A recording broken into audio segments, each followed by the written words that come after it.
About some of this information, and it's really easy to get focused in on something that has a lot of hope and think that, you know, it's like the end all be all. Okay. The book that I got most of this information from is called The Brain Maker. It's by Dr. Perlmutter. It's available, you know, in stores at this point. He does the same thing. He gets really excited about it and then kind of tries to dial it back. Okay, so that's the same thing that I'm probably going to be doing. There's a lot of hope here in some of this information. At the same time, I understand it is not the fix. It is not the cure. Okay, if it was the cure, then CNN would be all over it and no one would be in pain anymore, right? So, okay, so keep that in mind, that, you know, some of this stuff is really exciting and get jacked up talking about it, and it doesn't mean that I believe that it's the fix. Okay. Second thing is, I'm not a GI doc. I'm a physical therapist. Okay. Do your due diligence. There's some suggestions that are made by Dr. Perlmutter and a bunch of other people online, but please check with your doctors. Please check and make sure that any changes you make in your diet are going to be beneficial to you and not set you back. Okay? All right. So, the gut. You knew, right? Okay. Turns out this very unglamorous part of our body is actually responsible for a lot, okay? The gut lining itself, and I try to draw a little picture, but it's really a bad picture because it doesn't show all the little microvilli, okay? These are these finger-like projections that increase the surface area of your gut to allow for more absorption space, okay? It's also important to understand that it's one cell thick. Okay, so there's not a huge barrier between your gut lining and your bloodstream and the rest of your body, okay? Its primary purpose is to absorb nutrients. It blocks toxins and prevents illnesses from, like bacteria and that, from latching on and entering your blood system. So it's a big part of your immune system as well. It helps to protect things from getting in, okay? The interesting part that we're learning a lot about these days is called the microbiome, and you may have heard about this. You may have heard people talking about the good stuff. You know, you've got Activia talking about, you know, eat our yogurt because we have all these good bacteria to put back in your system. Okay, we're learning that there are billions of different kinds of these microbes that live in your gut. Okay, some of them are really good, some of them are bad. We all have a mix of good and bad ones, and some of them are good if they're in low concentrations and really bad if you have a lot of them, and we'll cover some of those later on, okay? But the microbiome, these guys, they live, we give them a place to live, and they give us a lot of services in return. They help us to digest and absorb, so they kind of do some of the digestion for us. They help provide a barrier against parasites, harmful bacteria, and viruses as well. They detox, kind of like a second liver. So if your gut biome is not working properly, you're actually giving your liver a whole lot more to do. Okay. It supports your immune system by helping to take out the bad bugs. It actually can educate your immune system on what bugs are good and what bugs are not. And it can help you to control responses to avoid the immune system going kind of out of control and attacking your own body. It produces good brain chemicals, and I got crazy with the word chemicals. It says it twice, didn't mean that.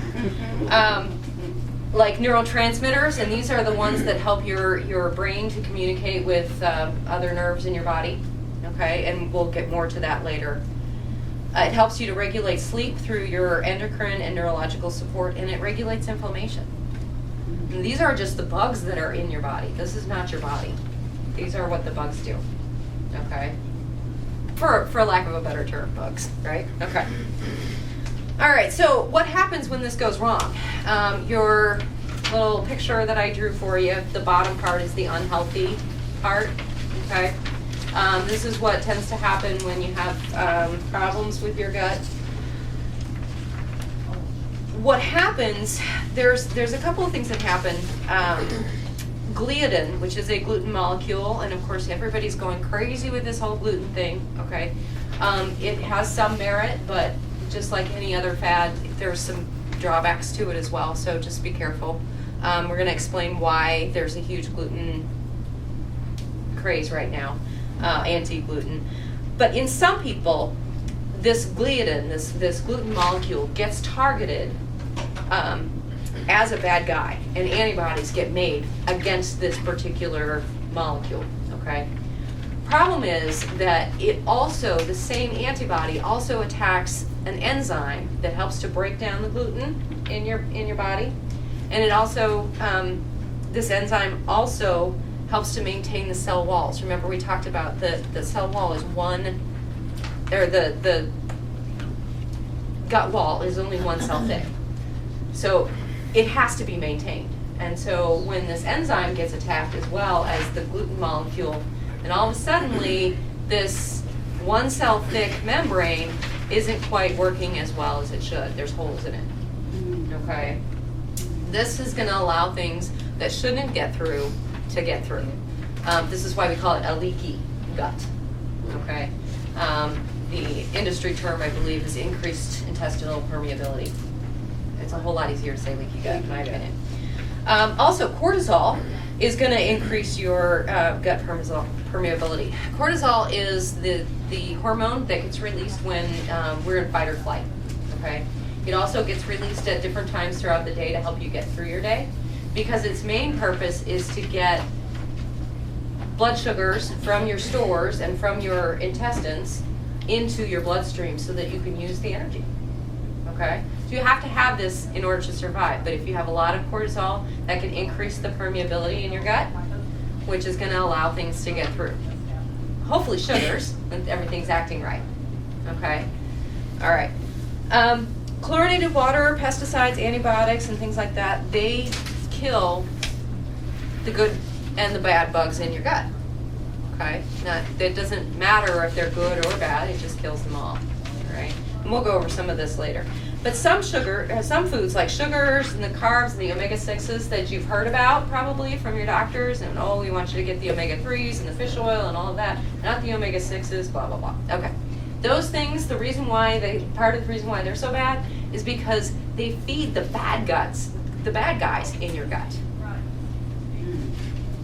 Okay? So that increases the number of bad guys in your gut, decreases the amount of good guys. Okay? Wow. So if you are taking in a lot of antibiotics and chlorinated water and you're killing off most of everybody, and then you're feeding the bad guys, you can see where this leads to a problem, right? Okay. So some of the things that you may experience if you have this could be irritable bowel syndrome, okay, other bowel disturbances, other problems with your digestion. Interestingly enough, the blood-brain barrier can increase permeability too. So we have what we consider kind of a barrier between your bloodstream and your brain, okay? And this keeps the brain nice and safe, away from all of the bad, ugly illnesses that are out there. It keeps our brain nice and safe. Turns out the same actions that increase the permeability in your gut also increases the permeability of this barrier to your brain. So you're open to some other issues with your brain as well. All right, so then we have this LPS.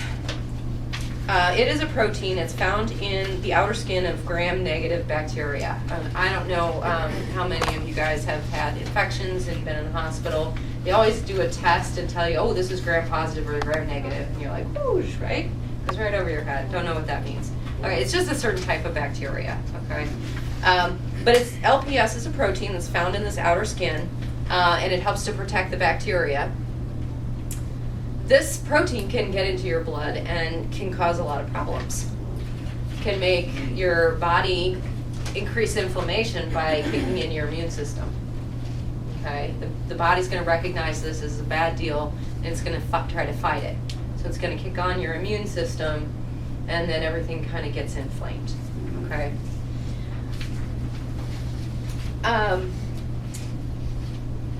This kind of ends up in being like a domino effect. It releases what we call cytokines, and these are just the messengers of your immune system. Okay. Some types can mimic cells, human cells, and that confuses the immune system. So all of a sudden, now you might be attacking yourself instead of attacking the bad guys. Okay. This can lead to autoimmune diseases like lupus, multiple sclerosis, Lou Gehrig's disease, that sort of thing.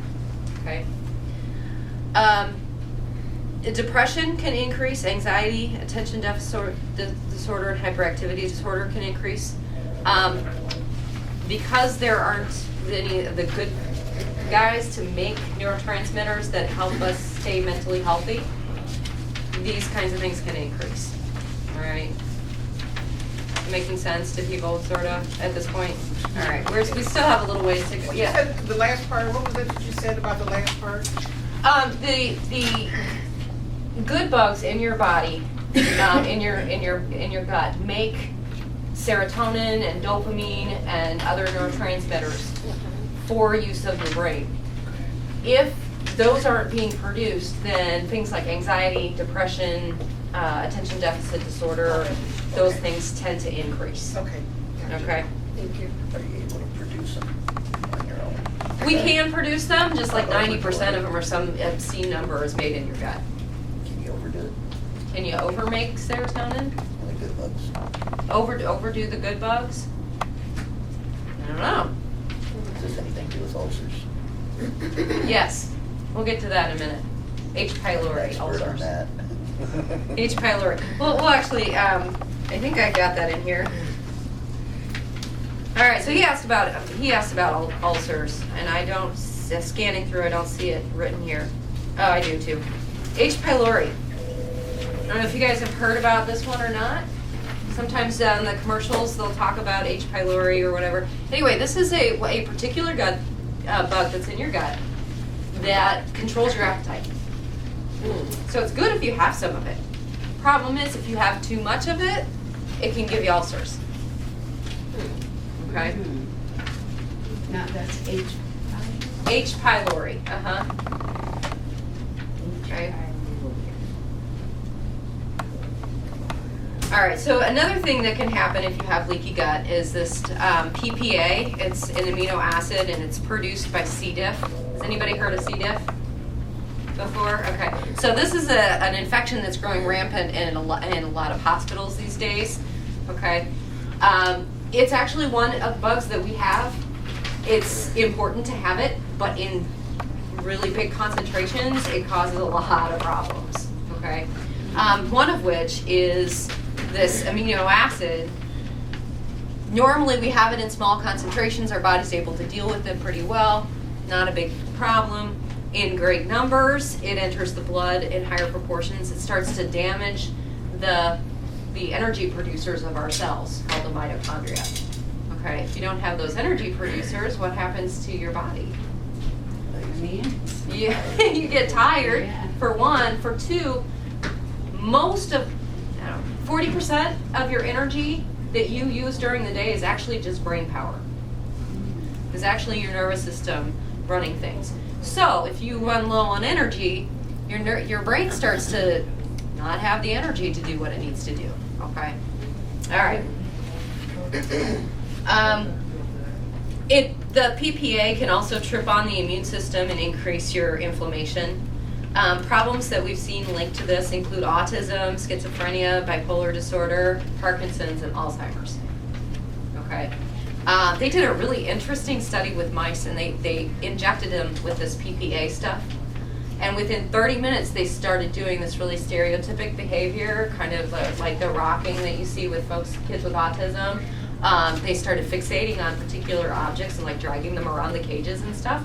And this was within 30 minutes of receiving an injection of the PPA. Okay. Again, the disclaimer, just because that tends to show the same sort of symptoms doesn't mean that this is the end-all be-all, the fix for autism. It just indicates that this may be one of the puzzle pieces. Okay. We've seen an increase in the PPA in people with Parkinson's and Alzheimer's. as well as schizophrenia and bipolar disorder. So again, is this the fix? No, but if your body's dealing with this, then it may not have what it needs to do to deal with other things as well. Okay, it may be just compounding the problem, adding to it. Okay. All right, so the last thing that I have down, and there's a lot of other things that can happen with leaky gut, but is an increase in emotional excitability, an increased activation of the body maps in the brain, meaning an increased sensation in your body, increased awareness of where you are in space. That is actually, if you think about it, directly related to pain. If you are hyper aware of your sensations in your body, you're going to be more aware of the pain that's in your body. Okay. It also decreases activation of things like the prefrontal cortex, which is important for problem solving, rational thought, and it's a filter to inhibit your poor behavior. Okay. So if you have a lot of this stuff going on, I mean, you can see some of these behaviors in autism and people with bipolar disorder and people with addiction issues and people with all kinds of stuff going on. But I can also see it within myself with chronic pain. I don't know if some of you guys that haven't been here before, I struggle with fibromyalgia, have been for 10 years. So I see some of this stuff happening, okay? Part of the reason why I decided to do this topic was because my sister had gone on this what's called an elimination diet, where you take out a bunch of things in your diet that are causing a lot of people some issues that people are allergic to. Take them out of your diet and you add them back in to see if you really react to them. Okay, well I did that, and I haven't added anything back in because dang it, I feel so dang good. I don't really want to go there. Do I try to eat wheat on a weekend and feel like, poo all weekend, or do I suffer all week by trying it on a Monday? And I'm like, I'm just gonna give my body a break. I feel good. So, it's a good thing. So I think part of what was happening was I was eating some things that were upsetting my immune system, upsetting my nervous system, and turning everything up. Okay, so then when I had pain and issues, those were just a whole lot. I couldn't just they just weren't getting let go. They were just ramped up. Okay, so I'm thinking that's part of what was going on, and it was just ticking off my system, and my system was not dealing with things very well. That being said, the diet isn't the only thing, because I had an issue a couple of weeks ago where I had my fight or flight system kicked in really high. What happened? Somebody made me really angry. Did you fight? No, I didn't. It was Facebook of all places. Okay, so somebody tripped a trigger with me. I also have post-traumatic stress disorder. Somebody tripped a trigger and it just went completely out of control. I know what's happening, and so you're just kind of sitting back and watching your body do this flip out thing. But all of my symptoms went way back up to where they were before I changed my diet. So I think that was a little hint to me saying, and this isn't the end all be all. This is, this is only part of the puzzle.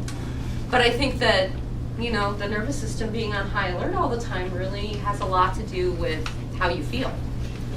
Okay? And if something you're eating is creating that issue, then perhaps, it might help to take that out of your diet. Okay. All right. So that's all the consequences to having this leaky gut syndrome that we're talking about. There are some blood tests that can be done to see if you've got like a gluten reaction in your body, or if you've got some other things going on. They can test for the levels of PPA and I don't know if it's gliadin, or there's some antibody to the gliadin or something that they can test for. I'm not exactly sure if that's covered under insurances, or you have to pay for it yourself. I'm not sure. But I do know there are some tests that can be done. The other option, of course, is to play with the diet a little bit and see. Again, check with your doc. Yeah. since you knew what was going on, did you, and you could watch your body when that happened, how long did it take for your body to kind of even back out? Like 2 weeks. Oh, it really took that long? Yeah, it did. It did. And I'm still a little edgy right now. Yeah, even though you know what's happening, it's kind of, it's going to do what it's going to do, that fight or flight system. Now, the next day I was getting back to normal, but I could still tell, the symptoms were still up. I was still kind of a hair trigger, emotionally a little bit volatile. That sounds good, right? Everyone wants to come see me as a physical therapist because but I'm just a little bit emotional, a little bit more than usual. But yeah, it was. That's very interesting. That's interesting. It was really weird to watch. Since you know what's going on. Any problem in the face, you feel better. Yeah, unfortunately, this guy lives in Louisiana, so there's a little bit of a drive. Get them Right. Okay.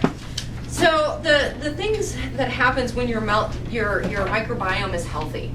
All right. This is really incredible. This absolutely blew my mind when I learned about this. This is the top half of this drawing that I did. Okay.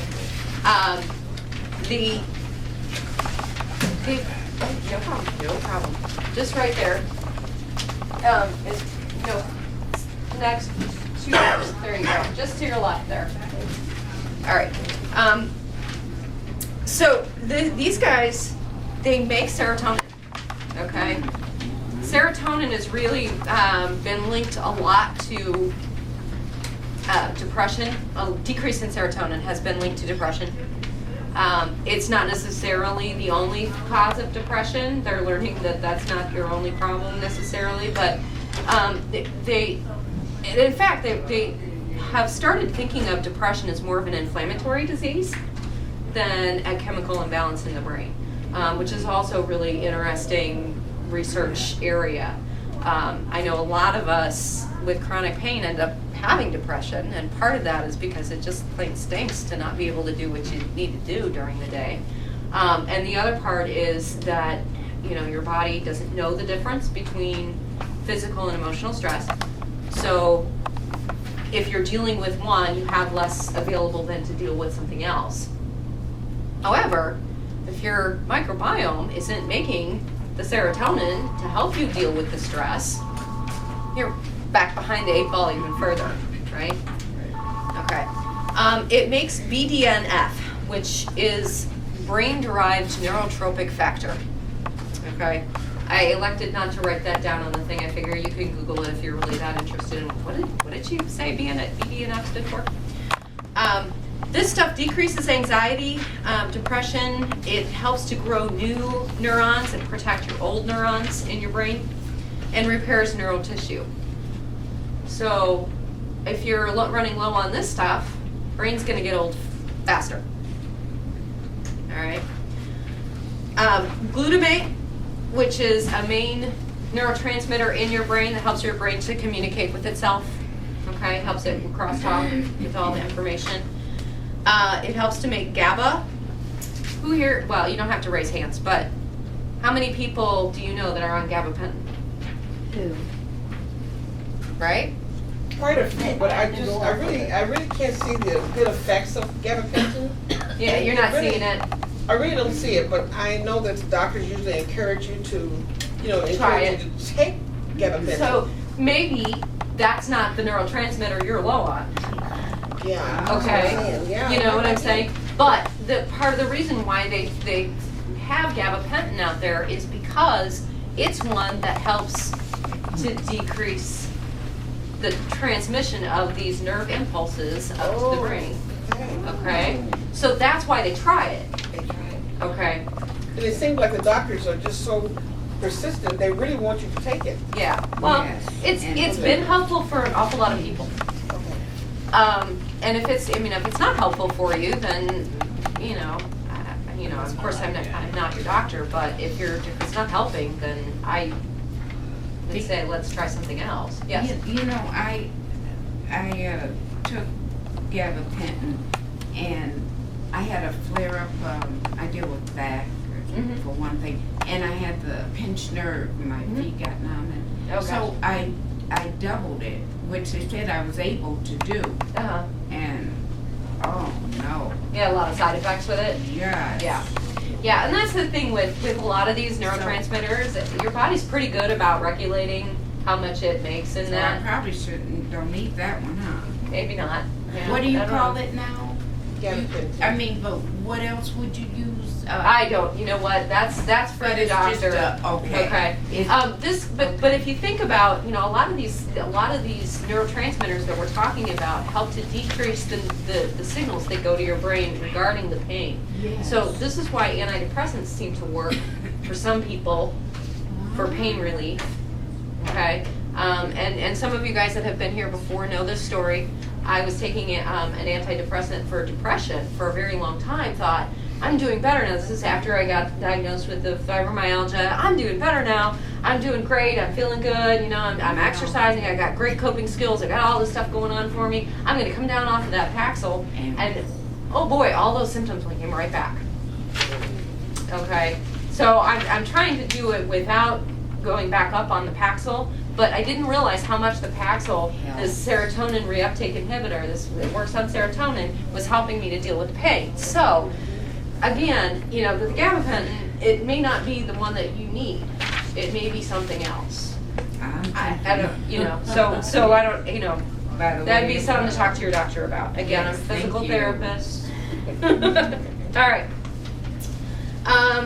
So gabapentin decreases the nerve excitability, decreases pain, can help with ADHD, interestingly enough. I don't think that that's a on-box, you know, I don't think it's actually labeled for that with the FDA at this point, but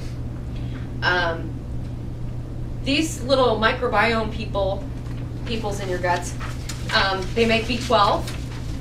A lot of people who have chronic pain get B12 shots. Hear about your friends getting B12 shots? Okay. Awesome. So, right? So if we can heal this gut, you might have a lot of your issues go away. I mean, if that's what's going on with you. Again, I mean, it's hard for me not to get excited about some of this Yes. because it's like you're starting to see some of these things connect and you're like, wait a minute. So, you know, some of this stuff is worth a try anyway, right? And this is the attitude that I had back in February when I tried this. I'm like, you know, I've tried everything else. I'm gonna kick myself if I don't try this, and it, you know, ends up being part of the answer, right? All right, vitamin K. This is really important for clotting. The interesting thing about the vitamin K that's important for clotting is that it comes from E. coli. You heard of E. coli? Yes, Mm-hmm. That's a bad one, right? very bad. Well, only in massive proportions. Okay, we need some of it in our gut in order to produce the vitamin K. Okay, it's probably not the only one that produces vitamin K. I'm sorry. Mm-hmm. Vitamin K helps with clotting. Yes. Okay. Yes. So it's good to take. I mean, under normal. If you're on work. If your doctor says so. Yeah, if your doctor says Okay. okay. But yeah, I mean, and if you're on warfarin, you probably shouldn't take it because you know, you're trying to decrease the clotting and stuff like that. So it's, but it is really important in the whole clotting process. So if you have a bleeding issue, sometimes people with genetic bleeding problems have issues with vitamin K. That makes sense. Okay. All right, and the last thing that that the healthy microbiome does is it helps to control appetite. So we went over this H. pylori before. This is one of them that helps to control your appetite. And they found there's a couple of other bugs, and I only wrote the H. pylori down. There's a couple of other bugs where they found that the proportion is also really important, and that in really in healthy weight people, there's a higher concentration of one, and in obese people, the higher concentration of the other. So it can, I mean, there's a lot. They're finding out that it has a lot to do with, partly because these guys help you to digest your food. Some of these guys are super good at getting all of the calories out of your food. Some of them not so much. So if I eat 100 calories and I have a lot of the bugs in there that do a really good job of extracting calories, I'm gonna get more of that 100 calories out of my food. If I have less of those bugs and more of the ones that are less efficient, I'm gonna get less of those calories, essentially. Okay? So sometimes people that have some issues with their weight, part of it may be that their bugs in their gut are just super good at getting those calories out of the food. Makes you wonder about somebody who's underweight, who can't gain weight no matter how much they eat. Do they have an excess of the ones that don't do a good job of getting calories out? It's a question. Okay, I don't know the answer necessarily, but Where does the thyroid come into that? Does that Oh, boy. regulate? If it's a big, huge thing, no, just like well, a short no, answer. you know what it is? It is and it isn't. It can be kind of, or it maybe not. It also helps to regulate. It produces hormones that help to regulate your appetite as well. Beyond that, I would have to refresh my memory on the Okay, thyroid. all right. It's like, oh, quiz time. Okay. All right. So, what happens to get these bugs in our guts? What happens to get them out of whack? The chlorine in our water, which helps to kill the bad stuff that we're not supposed to get, can kill the bugs in your gut. Antibiotics. A lot of us do a lot of antibiotics. A lot of us had a lot of antibiotics growing up. I know myself, I was on maybe 3 or 4 courses, maybe 5 courses a year. At least. I was always that kid that when they did the strep screen at school, they said, oh, you have strep, and I never had any symptoms. And so they'd send me home and pump me full of antibiotics before I could come back to school. I had a lot of, infections and other things as a kid. Ask yourself, did you have a lot of ear infections as a kid? So a lot of these things can, the antibiotics, they kill everything. Yes. Yeah. Okay, and so the good stuff too. Could that still be affecting us today? Yeah. I think so. That's interesting. I think so. The other interesting things that happens when you take antibiotics is that it doesn't kill yeast, which is a fungus, and so then you get an overgrowth of yeast in your system, which not only happens in things like thrush and other yeast infection areas, but it can affect the rest of your body. It can affect your intestines. And when I went on this diet, I quit eating a lot of the foods that feed yeast, and I felt really sick for about 2 weeks.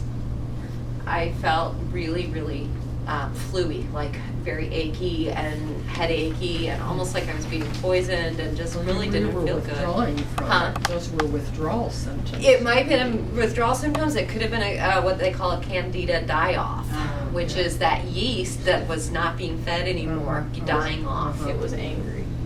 And it was, and so the dying of that yeast can cause a lot of toxins to be released, and then your body has to deal with the toxins, and that can make you feel pretty lousy. Okay, so I don't know. I mean, honestly and truly, I don't know that these are things that I've researched and it makes sense to me.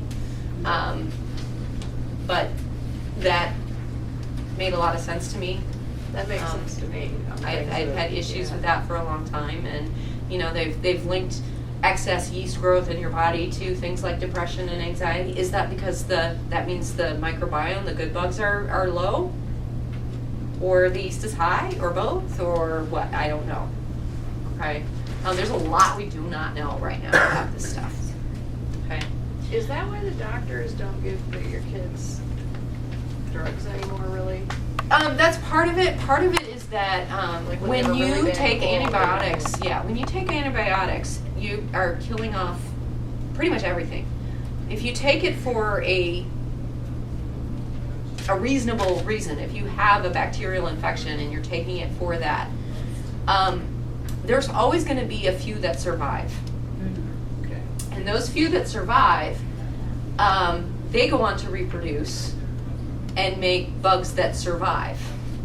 this particular antibiotic, okay? And so this particularly happens if you don't finish your full course.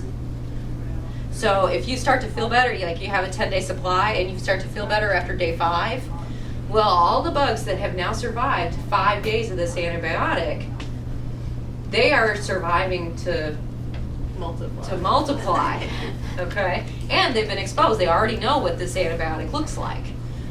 So the chances of them having offspring that are now resistant to the antibiotic are much higher. So this is where you happen, like where you have this MRSA and some of these other really super bugs that are going around the hospitals because of the overuse of antibiotics, okay? This happens even if you take the full course, but it's much better, much less likely to happen if you take their full course of antibiotics like you're supposed to. Huh? Like cockroaches.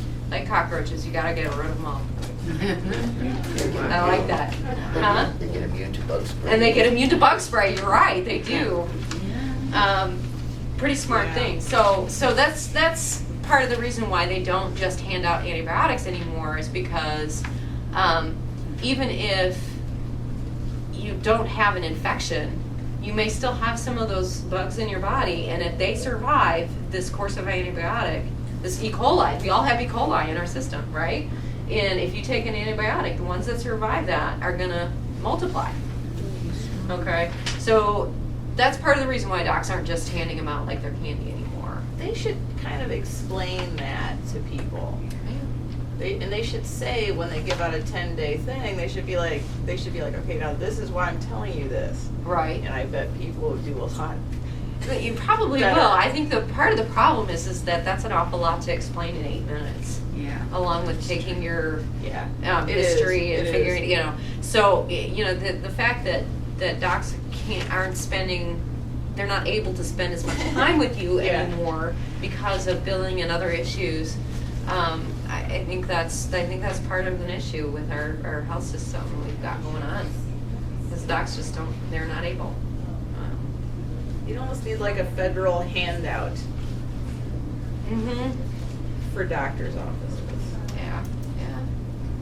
You know, I think that it's really important for people to know that when you're taking antibiotics, if they give them to you at random, you may one day need that antibiotic and it may not help you. Exactly. Because you've taken it so much. Right. So you gotta be careful not to misuse that antibiotic. Yeah, that's another really good point, is that if you take the same one over and over and over again, eventually, now that one is, all the bugs in your body are gonna be resistant to that. So that particular antibiotic that you may need later on isn't gonna be as useful.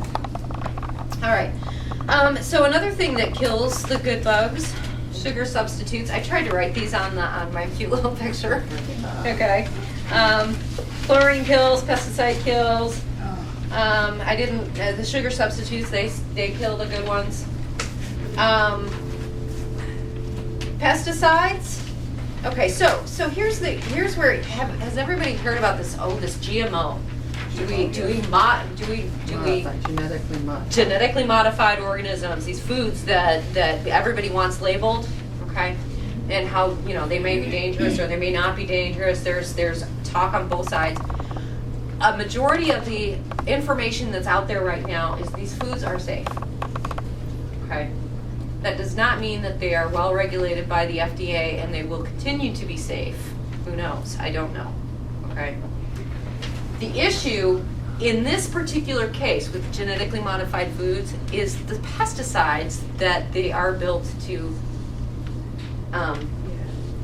be immune to, okay?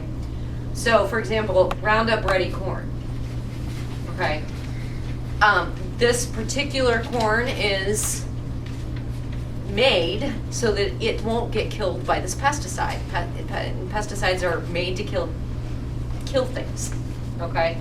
They have modified this corn or this whatever it is to be resistant to that. So it'll survive being sprayed.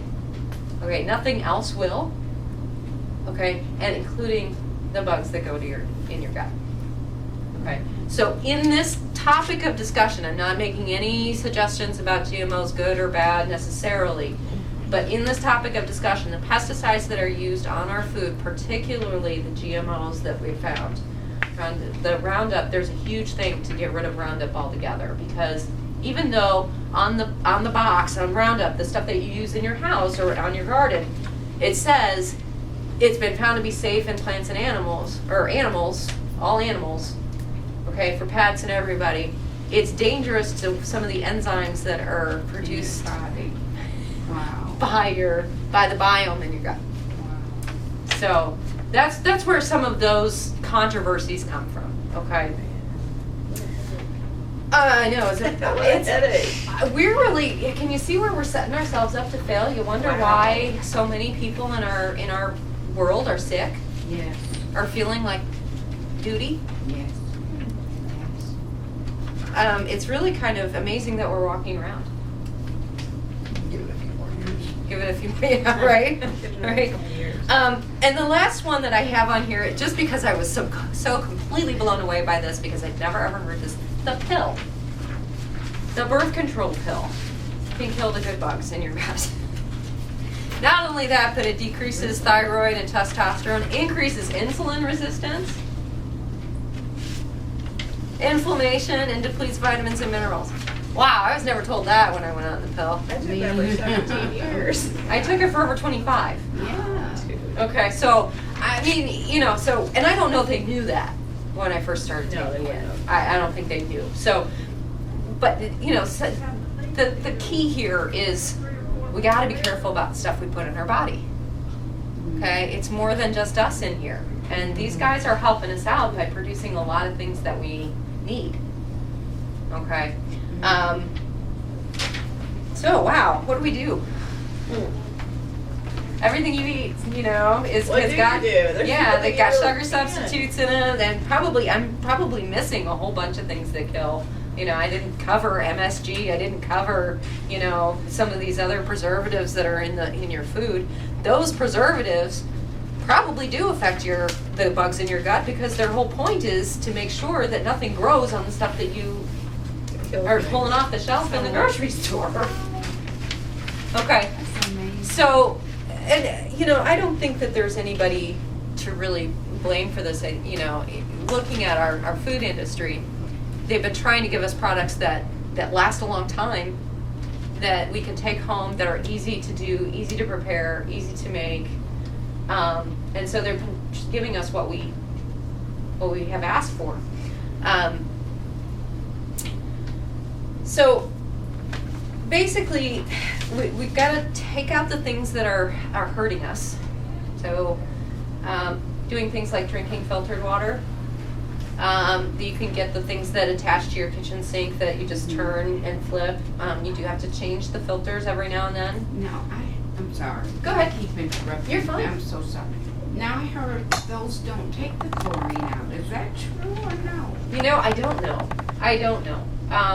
Like that, There may be several different kinds of filters. Some of them do, some of them are a lower price and then don't. Chlorine's a pretty small little molecule. It's not even a molecule. It's an atom. So I mean, some of it's hooked together into two. So it's a very small molecule or atom, and so it may or may not take those out.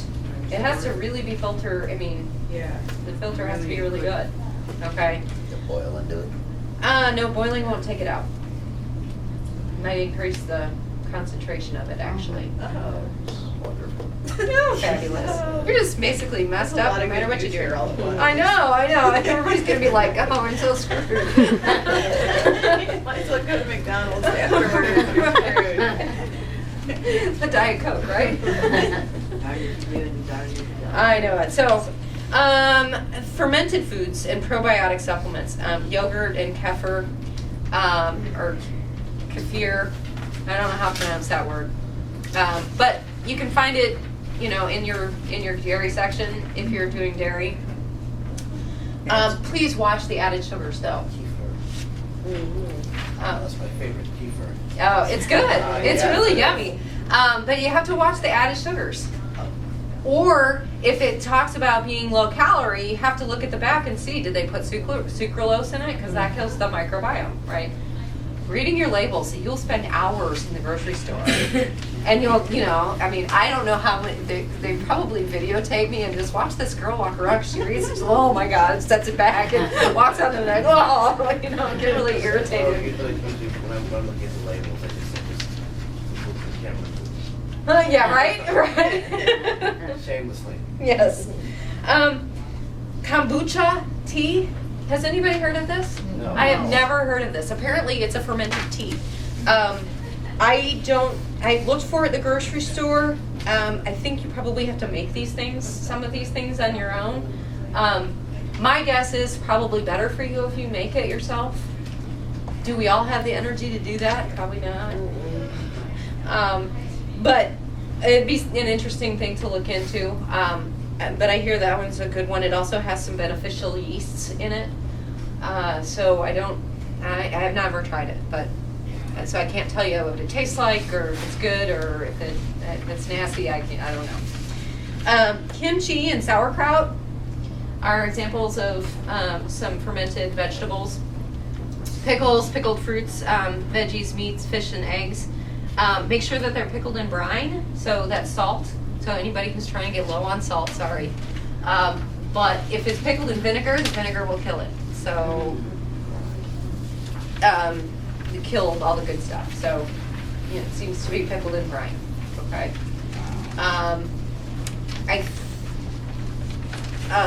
We want to decrease the sugars, the added sugars, the carbohydrates, and the sweet fruits, because these tend to feed the bad guys. All right. That's also hard to do because they add sugar to everything, especially if you're looking for low fat. They've added the sugar, or they've upped the sugar, and they've upped the salt in order to make it palatable. Yes. What about alcohols? Those are Oh, fermented did you look at D? Oh, wine. Here we Yes, go. D. That's what I was thinking. Yes. Wine. All right. Okay, so yeah. What about your pastas? What about Huh? What about your pastas and that? I'm very limited on it because I'm a diabetic. Yes, that's an added sugar, basically the carbohydrate that you should limit, theoretically limit. Now, this being said, we're talking about just principles to feeding the microbiome. Okay, everybody's body is different. Okay, we come from all different parts of the world where our ancestors were typically eating very different diets. Okay, so I think that everybody has a little different needs. I think some people do better when they eat fermented foods. I think some people do better when they don't eat meat. Some people do better if they cut out, whatever. So it's different for everybody. You have to kind of play with it a little bit to find out for yourself. Okay?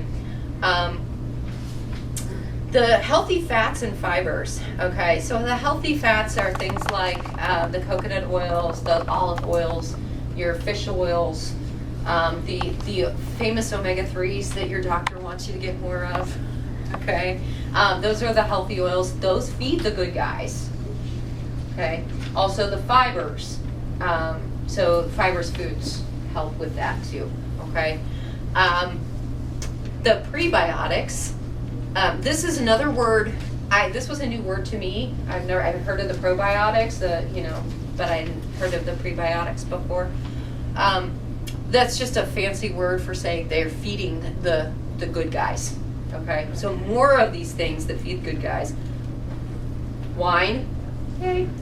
Coffee, tea, chocolate, yay. Okay, all right. Now, a word on chocolate, part of the reason why they say, but only the dark stuff, is because the milk chocolate has a lot of sugar that feeds the bad guys.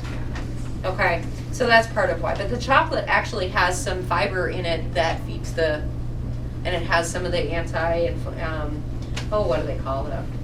Antibiotics. Antibiotics. No, not antibiotics. That's not the word I'm thinking of. Antioxidants? Antioxidants. Thank you. Thank you. All right. So it has some antioxidants in it that also help too. Some other examples. I've never tried this gum arabic before. Raw chicory root, raw garlic, onion leeks, cooked onion. Thank goodness. because sometimes the raw stuff is a little much. Raw asparagus, I've never tried raw asparagus. Is It's anybody good. else? Is It's it good. good? You'll like it, yeah. Is it It's good good. raw? It's fresh, yeah, it's good. And then drinking filtered water, non-chlorinated water, and then avoiding any pesticides by buying organic when possible. If you can get to the farmer's market, that's a really good way to kind of know where your food is coming from. Some of the people there get a little irritated when you ask them about the pesticides they use, though. Yeah. How would you So- know that? How would I know that? How would I know that? Dr. Alden? Anyway, friends' gardens, your own garden if you can do it. Here's a guy that was out. Where is it? Out Route 29 past Pekin, and he just kind of puts his stuff out there because he makes he grows too much of Yeah. it. So I don't know how much it costs or whatever, but he has a Where is that roadside at? stand. Huh? Where's that? It's on the other side of Pekin, out Route 29, past the Prison? past the prison.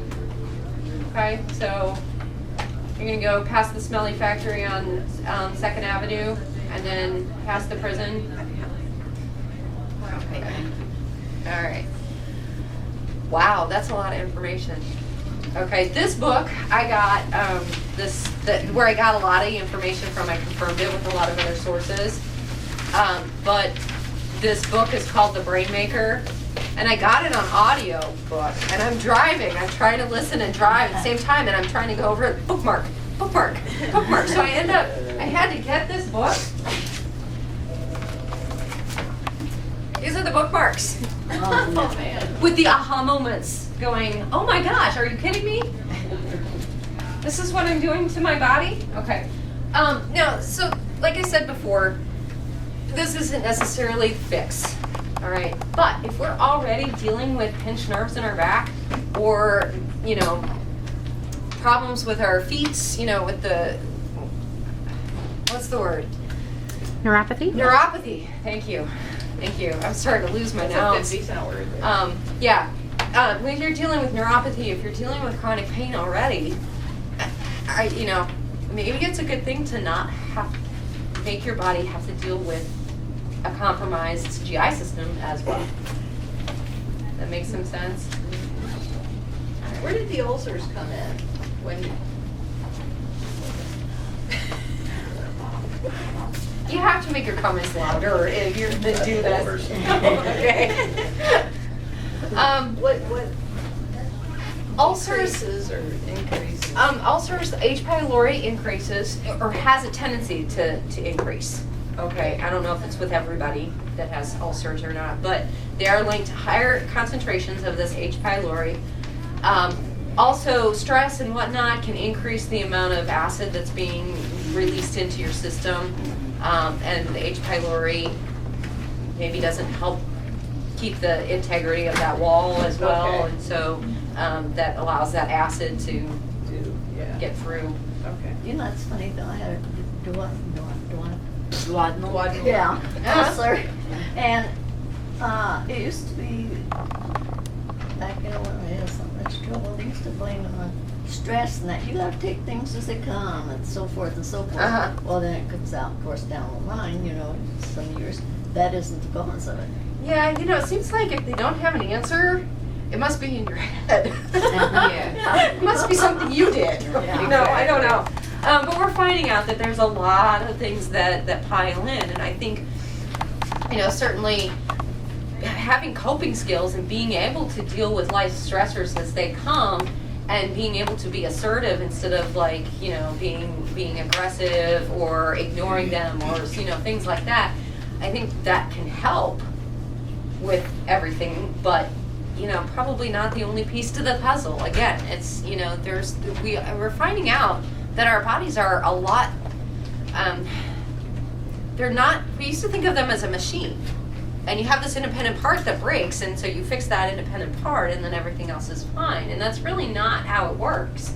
It's kind of like our Earth, where something goes off, and something else goes off, and then something else goes off, and then something else goes off, and so pretty soon you get this domino effect. And the good news is that you fix one thing, and things start to get better too. Okay. So hopefully, this gave you a lot of information. Your heads are about to explode. This is on tape. This guy's doing free watching. But hopefully, it gives you something to think about as far as, why the doctors are telling you be careful what you eat. I always have to know why. I don't know about anybody else. Well, I think but that reinforces, if Yeah. they want you to do something, knowing why, yeah. assists you in a lot. accepting and working it. Yeah, and it gives you that other little piece when you're standing there at Casey's and going, wow, that Milky Way looks really good. Saying maybe no to that because that's going to hurt me later on, or knowing why that's going to hurt. Get the dark chocolate Milky Way. Yeah, there you go. That makes it all better.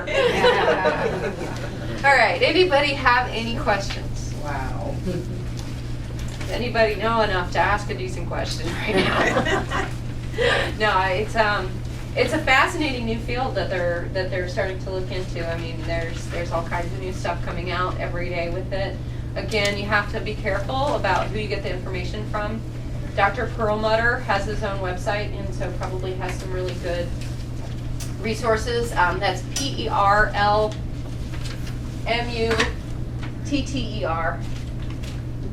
Okay. Dr. Perlmutter. Okay. All right. I'll leave that out here so you can look. This will be on YouTube probably in a week or two. And that's, if you go to regionalpain.com, you can get to it from there.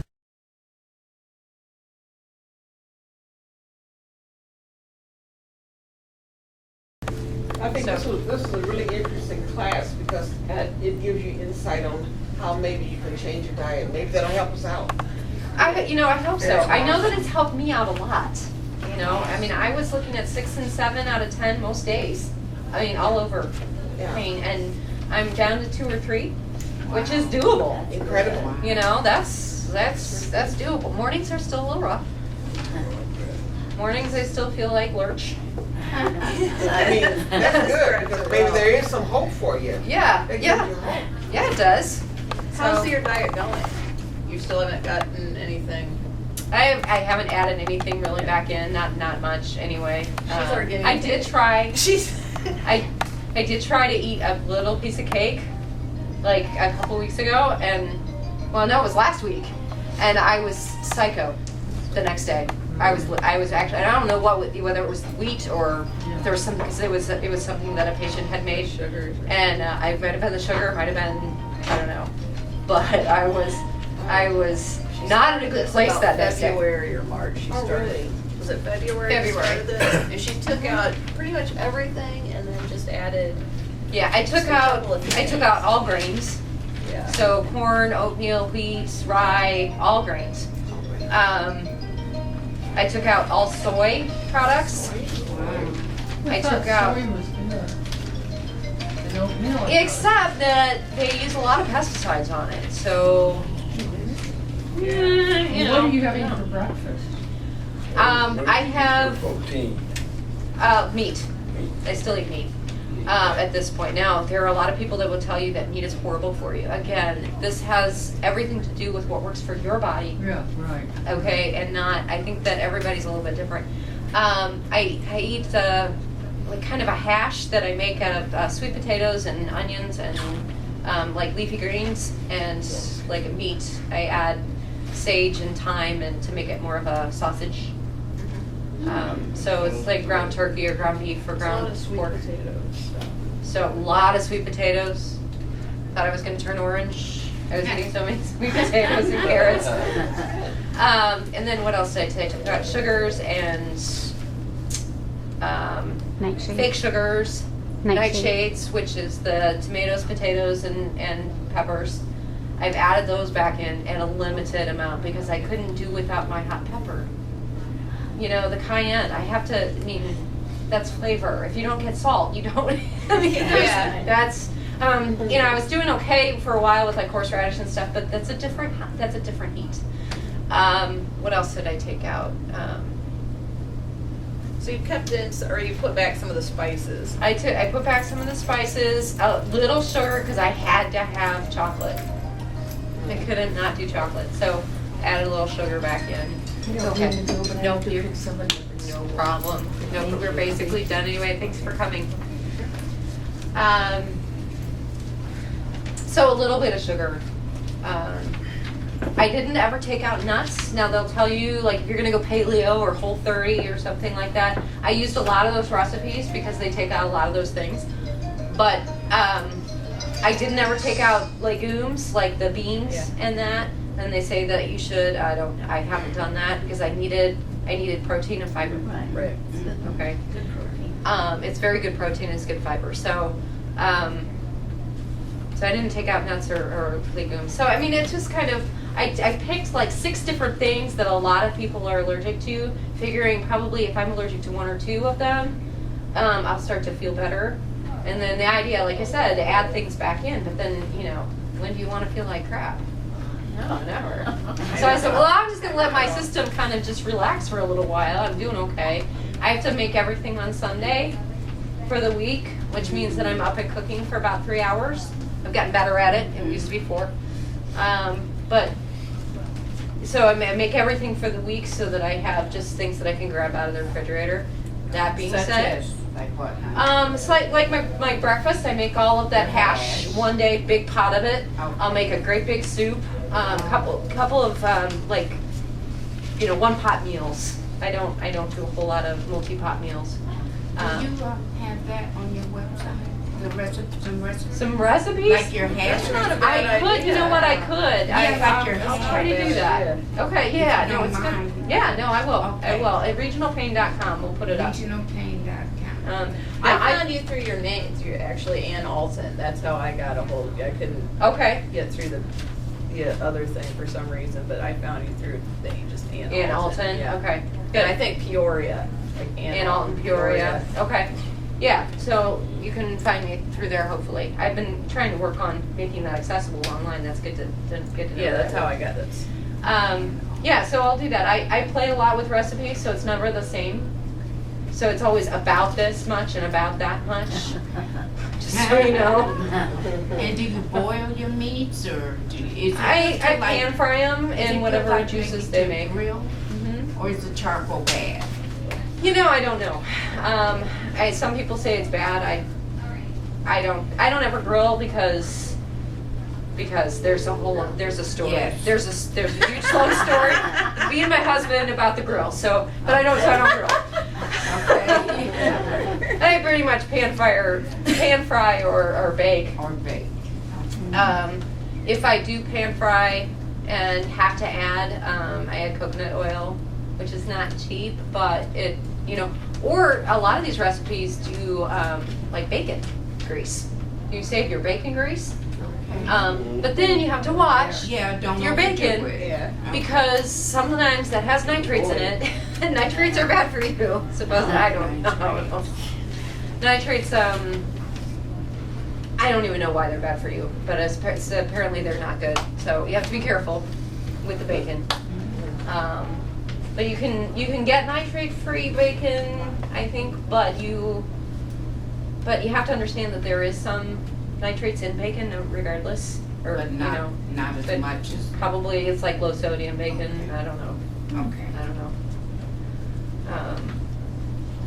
But yeah, there's quite a few tricks, and I might put up a link or two to some of the websites. There's a lady that has written a book called Against All Grain.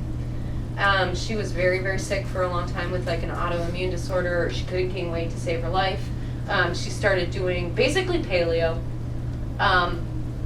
But her book, cookbook is really good because it'll show you which recipes are nightshade free and which ones are SCD, which is another diet, and which ones are gluten free and which ones are whatever free. She has a whole key there that you can kind of peel through her various ones to pick out what you want. I've used a lot of stuff from her actually. What was her name? What was her name? If you search Against All Grain, Okay. you'll find it. Okay. She's got a website up. Okay. And the book is Against All Grain. Thank you. You have been really, I mean, not that I go out and do it, but today, but I mean, little bits. Little bits, It's- you know, it's thank it's you. something you have to think about. And honestly, I think before I started the diet, I think it took me about 2 months to figure out how I was going to do it. Okay, so thinking about like how am I going to take out nightshade? What am I going to eat instead? Right. You know, collecting recipes, coming up with a plan, so that I knew kind of what I was doing before I really did it. Before I even tried it. So don't be feeling bad about yourself if you don't get started on it right away. But you know, just definitely increasing some of these other foods that help with the good bacteria is going to help some, right? Yes. Right. Okay. Thank you. Thank you very, Alright. very Good. much. Thank you for coming, everybody. Awesome. I've been trying to get here for months. This takes a lot of spoons. I'm so glad I This takes a lot of spoons. Like so much research. Good every very Busy. very relatable. Yeah. And I always feel like do I have a like Combs down. I don't